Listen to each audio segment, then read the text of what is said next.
What up, though, y'all? In typical sucker fashion, the usual suspects are at it again. I'm not gonna waste your time trying to explain it to you. Let's just. Right. What? Screaming to the top of the lungs, hitting on tables and shit. Nah, that ain't it. They ain't do nothing. 50 years surrounded. And I stayed there. Right? And I went there. Probably I would. I gotta stop it right there. It's typical no jumper fashion. You don't know what's real or what's fake with them. But the reality of attack of the black dudes while you get a white boy a pass for doing worse has kind of annoyed the hell out of a lot of people. Mainly me. But You gotta be smarter than that, right? 50 years ago, beating on tables and shit on steroids, ready to kill. Oh wow. I got relax. I got to be calm. Woosah. You know, I walk in, they surround me with 40 crips. At least 50, 40 crips. Telling me, oh, you say this, you're gonna die. You say. now look here. If I did this type of stuff on my channel or my podcast and I allow my business to become a nuisance to the city that I'm in, I would most likely be on my way to jail. Now just look at it. No jumper didn't have a murder case. They got two different employees on two different RICOs from the same gang. They didn't have an assault case on their property. They didn't have somebody almost get stabbed on camera on their property. All type of stuff. Not to mention the numerous amounts of dry snitching. Now, we know what, we ain't even gonna get into that. But what I wonder is how is that allowed to continue? At the very least, this business would be marked as a nuisance to the community. I've seen bars get shut down for less. Think about that. You've seen bars get shut down for less. You've seen clubs get shut down for less and restaurants. By the city, that is. Say this, or you gonna die. Or you get it, you gonna die. And I waited for it, and I stayed there. Swear to my mom. And I would like to let you also know something. With all of these RICOs coming out, you would have to know the fact that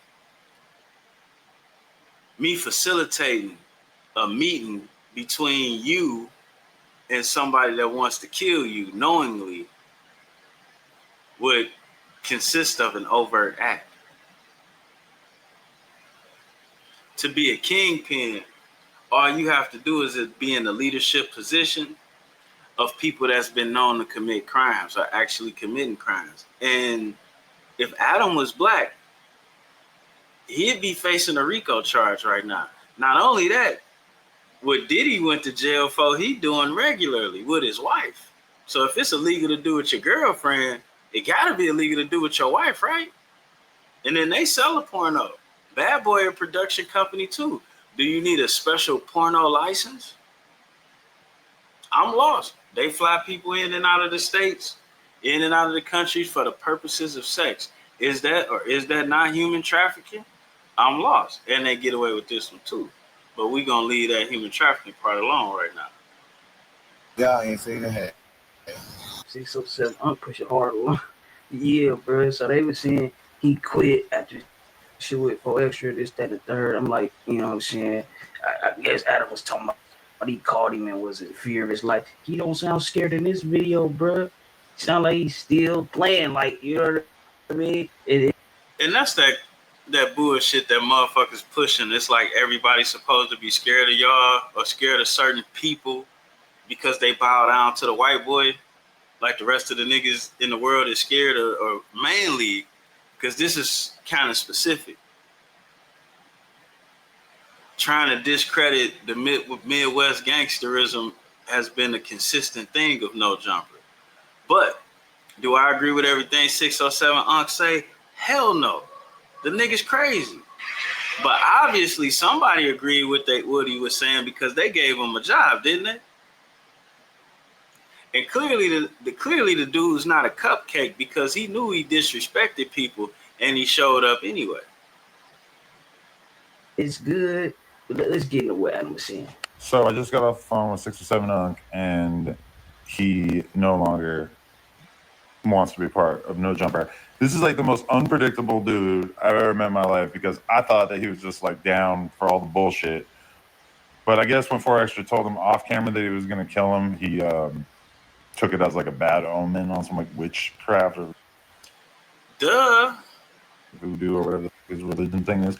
So he's saying that he's no longer on the Tuesday show. So tomorrow, I don't know. I'm still honestly going to keep trying to get him to pull up just so we can at least maybe have like one final conversation on camera before he rides off into the sunset. But yeah, this has been a very hectic couple of weeks, and there's part of me that wants me to stay, and there's another part of me that is just like, okay, get the fuck out of here. You're a little too much.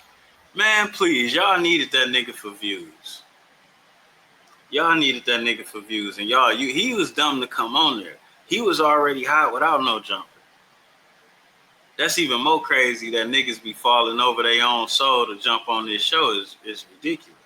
After they already made it. Ridiculous. So I just wanted to let you guys know.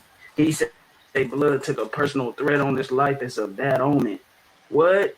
You talking about you don't kill him, bro, Court? And the thing is, right, so they say he quit, but I seen him on a flyer for No Jumper today for the No Jumper show. Yeah, later on at 4:00. So they be doing a whole lot of bro, chasing it and shit up there. You feel me?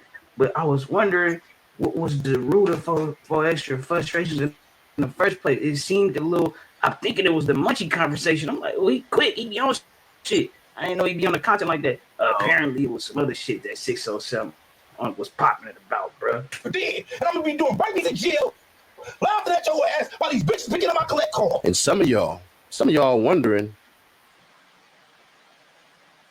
Now that was a whole lot of posturing for nothing, but we gonna get into this. Where it came from, bro? Where did this come from? Where did this come from? Like, bro, 4Extras, why you tripping on him and everything like that? Bro, he didn't do nothing to you. He didn't say nothing to you, man. It looked like this the first time and Unc was gonna talk whatever crap he say and all this stuff and everything like that. And next thing you know, turns out, shout out Flacco, there ended up being a video where he was very disrespectful towards him in his sexuality. It's on 4Extras. 4Extra probably got hit extra. Wait, what? That's all. He probably got hit extra. How did I do the ball shit? If you You're lucky he's going to be locked up for another month. game, you talk. But this is crazy because how 4Extra gonna get mad at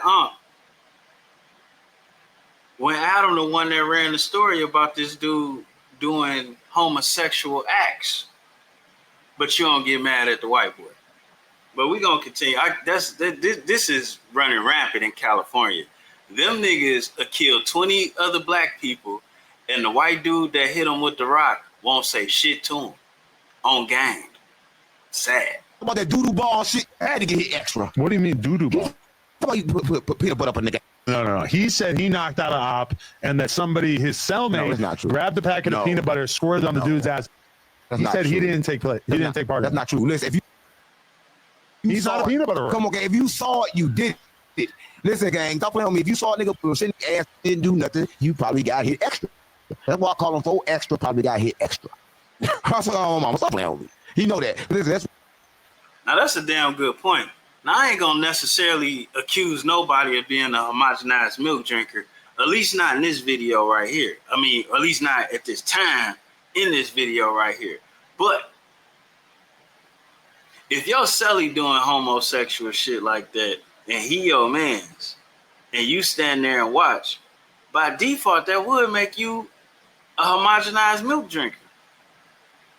Not because your man's is gay, but because you participating in his gay acts. Now, this is a story that y'all put out. So being ready to kill somebody or mad at somebody because your boss man put a story out about you that you might have obviously told him, That's bullshit, especially if you ain't mad at your boss man. And let's be clear, if this whole gang disrespect shit was so serious, it get past a point to where you going at individuals who you may think or deem said something disrespectful, but what about all of these individuals going to the same platform to disrespect your gang and the gang across the street? Like, at what point does the platform that they using to disrespect your lifestyle become worth killing and dying about versus the person that's been given a platform to make one comment in a whole list and sea of other shit that's been disrespectful to your gangbanger lifestyle? I'm just lost. Weird shit. I don't even watch a man. Would you watch somebody get peanut butter up their ass? I get none. For sure. I got to talk about it on the podcast. But he had to talk about it. He was in jail. He made it clear, and I believe him because from my perspective, he has a sterling reputation for heterosexuality. Come on, gang. In jail with Al. Come on, the two, them things go together in jail. Listen, I'm definitely not. I'm not going to put peanut butter on someone's ass myself. That's what I'm saying. But I respect the art form. The honesty. You respect the honesty. I just respect the honor culture that creates a certain thing. Like the way I respect the Glock Dookies, the Savage Life, spitting in the booty. Come on, gang. Now think about how sick this white boy gotta be to be to interview every nigga that got anything nasty to say about what they did in jail. To the point he could tell you the rituals in every region for this suspect homosexual activity. Ridiculous.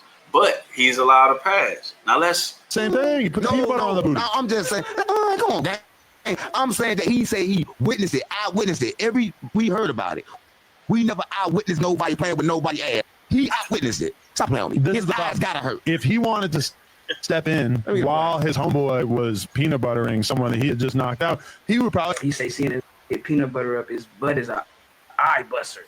Yeah, it is though. Like, what? Ain't nobody gonna stop this shit. I have to get his hands dirty as well. What's he gonna do? He's gonna reach down and scoop the peanut butter out of his eye. Yeah. Way than him just turning the other cheek, walking away from it, saying to his cellmate, "Hey, you can peanut butter him. I'm not gonna peanut butter him. I can smell it." Listen, Dog, we gonna fast forward this part, but as you can see, this is what the whole beef supposedly has started from.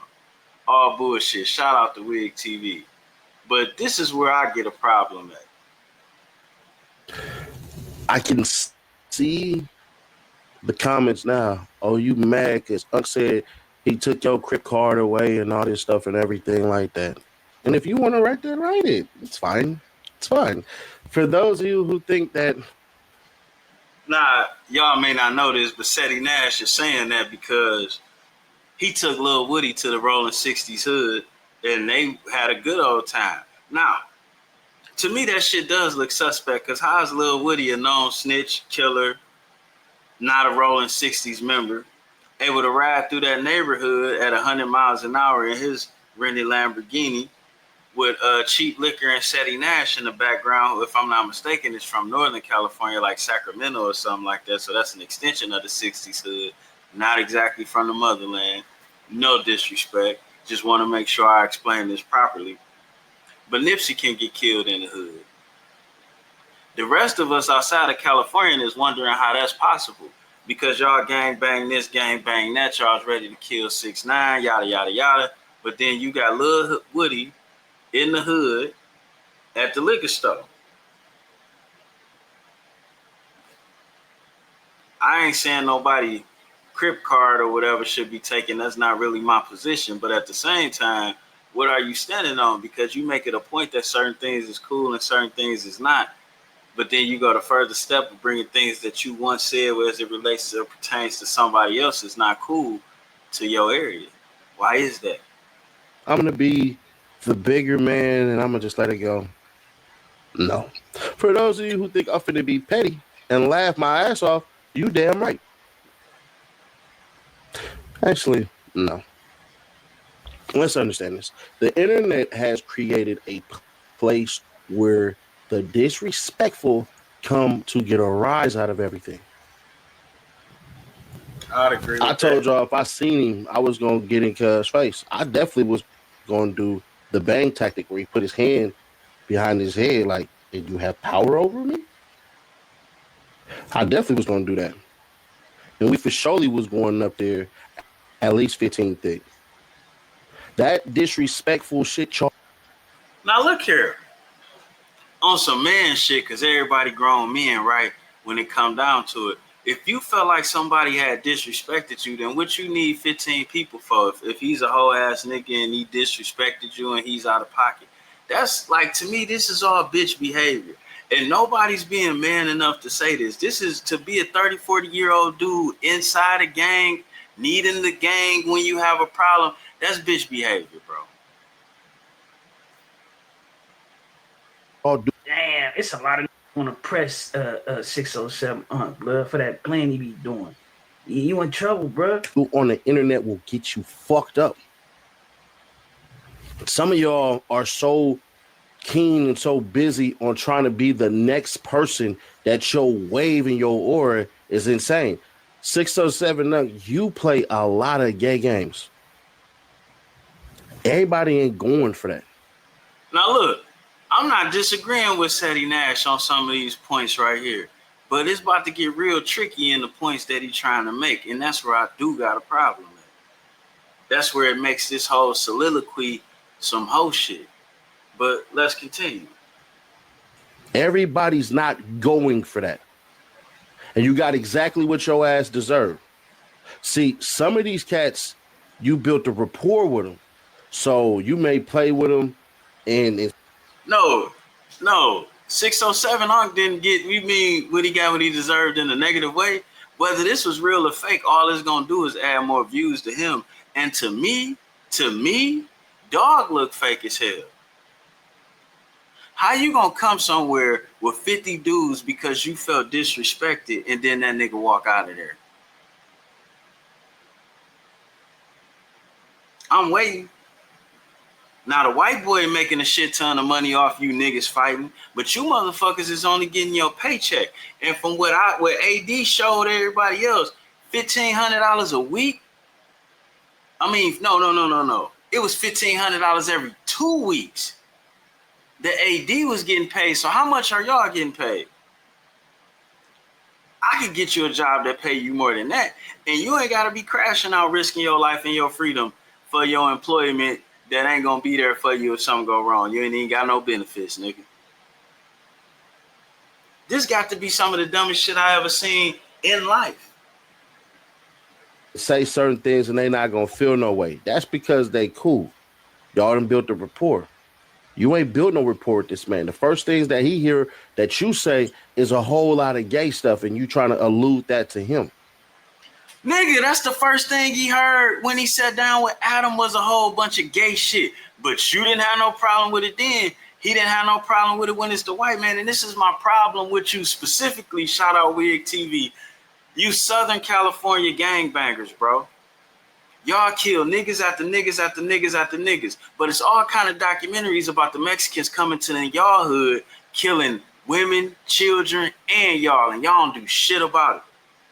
Y'all take all that disrespect from all these white, specifically, we just gonna stick with Adam 22. Y'all take all that disrespect from him and don't do shit. He has single-handedly allowed his platform to diss every single set in California, in Southern California. And y'all still welcome him into y'all hood. But another black man from another neighborhood trying to do peace or have peace or unity or do business can't come into your neighborhood. Nah, what the fuck kind of sense does that make? If that ain't the most backwards racist shit I ever seen, the same shit going on in New York. What the fuck is wrong with both of y'all? But everybody else wrong. And when a black dude show up, you got to push the line. Oh, he got to die because he said something. But you sucking the white boy dick, paying you peanuts. Peanuts. Flacco the one making the money. Because out of all this shit going on, he get to make the content on it firsthand. While you motherfuckers is in and out of jail. Like, think about it. This dude he talking about just came out of jail. Whatever. Nigga, what the hell you thought he was going to do? And he wasn't going to kill you. He wasn't.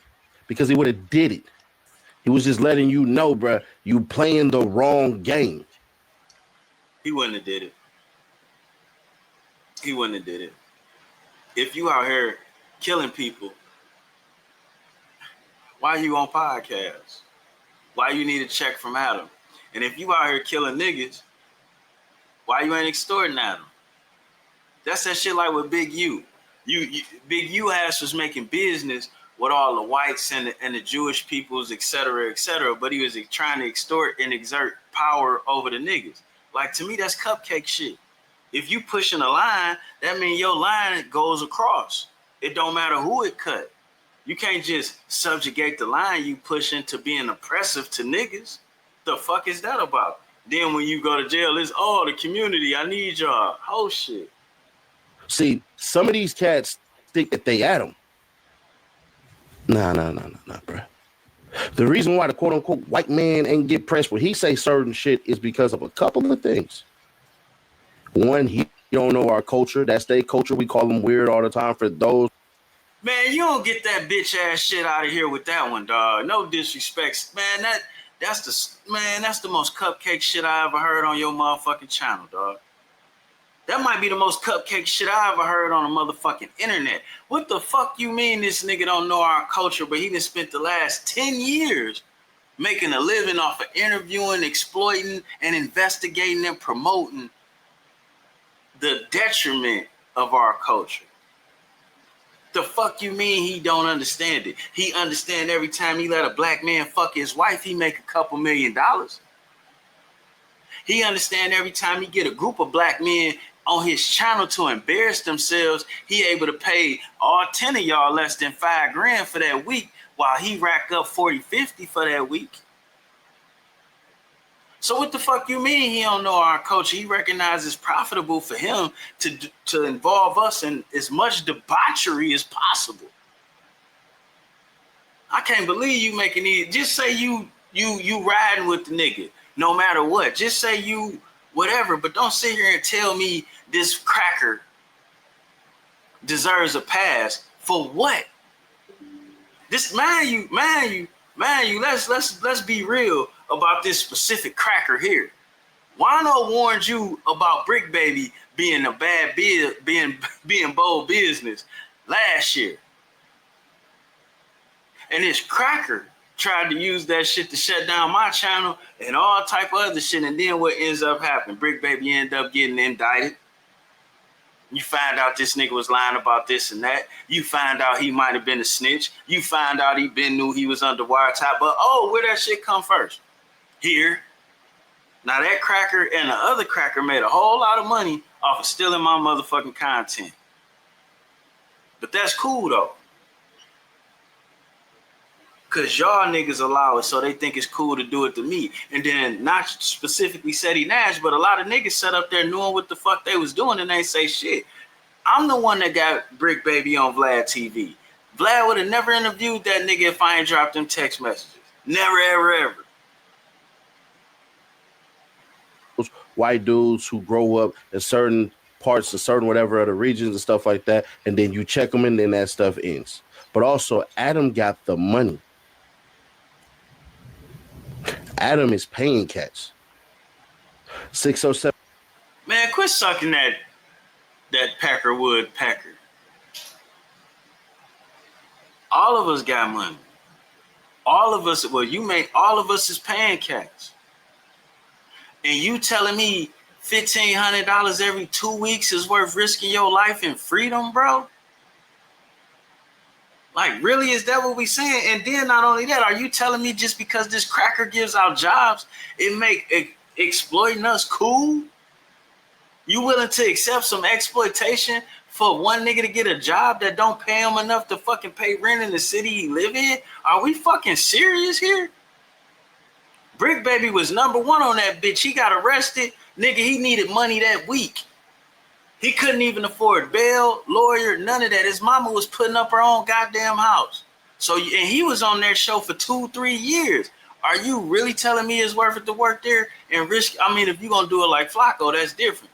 But are you really telling me it's worth it to play the gang member at that bitch and you already on parole, already on probation, already on the gang file? And then I'm starting to wonder, a lot of these dudes may be snitches. I just got into it with my lawyer about talking about a case that's over. These niggas talking about open cases, making open threats. Fat Joe, Rico right now, open threats. And you telling me they get to sit on a podcast that's watched like that, saying, I got 50 niggas outside now it's gonna kill you, and just 2 months ago you had a nigga get stripped and get the shit beat out of him and almost die? Man, get the fuck out of here. Again, I've seen bars shut down for less. I've seen restaurants shut down for less. I've seen comedy clubs shut down for less.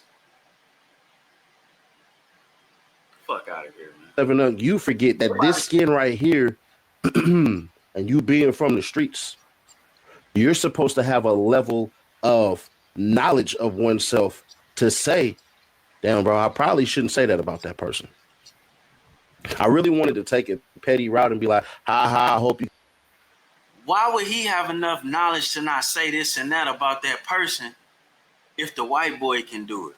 Why would he have that much knowledge to not say this and that about that person if every fucking co-host on this show has been beefing and showing up to work every day and nothing happens? How you know he don't think it's fake? Because to me it looked fake. To me, either everything they do over there is fake or the whole Southern California fake. It's one or the other. But it's too much fakery going on. And I'm just saying, if we pushing the line of respect gang culture, you done had Adam 22 sit across from some of the supposedly biggest gang members in California and immediately jump off in homosexual shit. He's trying to get DW Flame to tap his wife, talking about another dude's pecker. Like, look, you got me talking Caucasian. This nigga's foul. So if being a homosexual offender of gangs is wrong for 607 why y'all ain't doing shit to the white boy?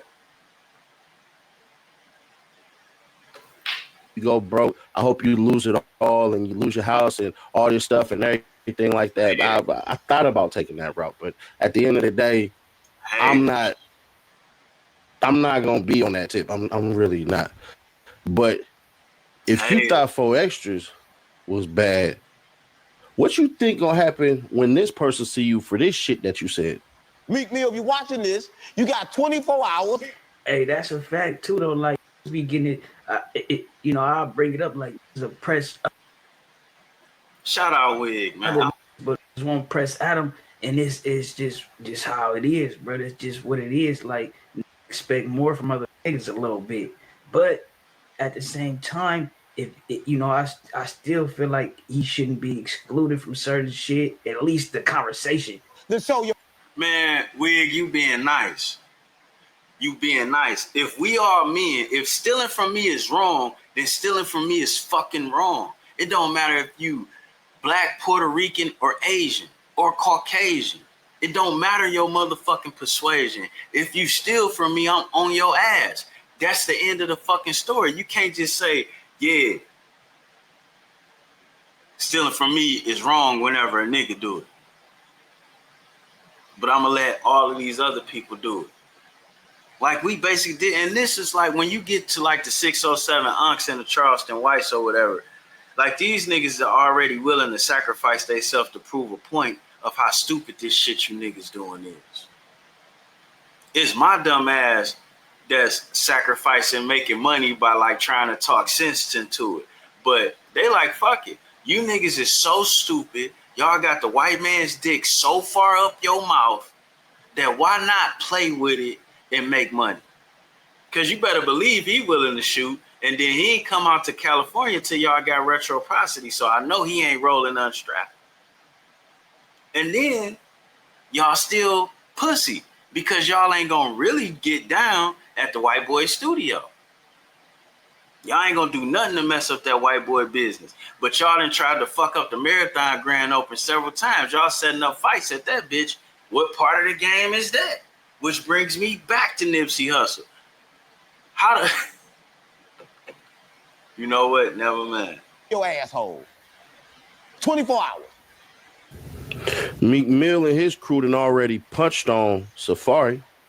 Only reason they ain't punch on Loose Cannon, and Loose Cannon said way worse. They ain't punch on Whack 100. Whack 100 said way worse. So now you trying to geek old sensitive Meek Mill, and then you know Meek Mill is an insecure ass dude. So now you trying to put the heat on him to handle. Like, come on, man. All this 22 fake out shit is crazy. So everybody got to ride when a nigga don't like another nigga. But when the cracker offends all niggas, ain't nobody supposed to do nothing. You motherfuckers out there crazy. Y'all need to get y'all white people in line. That shit would never exist here. Not like that. Never would you have a white boy sit in the middle of the hood interviewing all the different hoods. 6ix9ine and his people ain't get punched on is because Meek Mill thought he was gonna get told on. So when you see some DC chains on your ass and you get stomped out for, look here, if you on the internet saying what you gonna do, you either don't want no beef or you don't care about getting told on. You know, I had an altercation with a dude, you know what I'm saying, and he decided to tell a mutual acquaintance that we was having an altercation. Like, if you really want to get on with me and we already then hollered at each other, why the fuck are you telling somebody else? Why are you texting somebody else that you got a problem with me and that we gonna get it on? You a fucking idiot. At that point, you snitching on us both. So in my estimation, these niggas don't really want no problems. They want content. But what a problem is that us flexing on each other while giving white people a pass. That's ridiculous. That ain't no other race gonna let two niggas. They not gonna allow it. Joe Rogan ain't about to look past fucking Rob Schneider for motherfucking Cat Wood. It's not gonna happen, bro. And that's niggas' problem. On that note, I'm gonna let this ride. I can't believe this nigga said he Nash just explained why it's cool to let the white boy get away with shit, but niggas gotta die for it. That's the saddest shit I ever heard in life. And shout out Wig TV. I know you Northern California, you going a little easy on this guy, but you know, like I know, if you'll kill niggas for it, you supposed to torture white people. But or maybe that's just me. But if I'm willing to do something to somebody that look like me, oh boy, what I do to somebody that don't. But ain't no way in hell am I willing to murderize somebody that look like me, and I'm not even willing to disagree with somebody that disrespected me more than one time. And if this gang culture is something y'all living and dying for, then y'all should be checking all disrespect, not just disrespect by black people. And then a gang within itself is a disrespectful organization. So if you want respect, you probably should be giving some, but that's a whole nother other conversation. I ain't got enough hours in the night for that. We out. I ain't gonna pop it on SETI, but nigga, this some hoe ass shit to the max. I thought you wasn't even fucking with No Jumper and you defending that shit. You was just riding with Lil Woody and but you supposed to be cool with Young Thug. Like, niggas gotta pick a side, bro.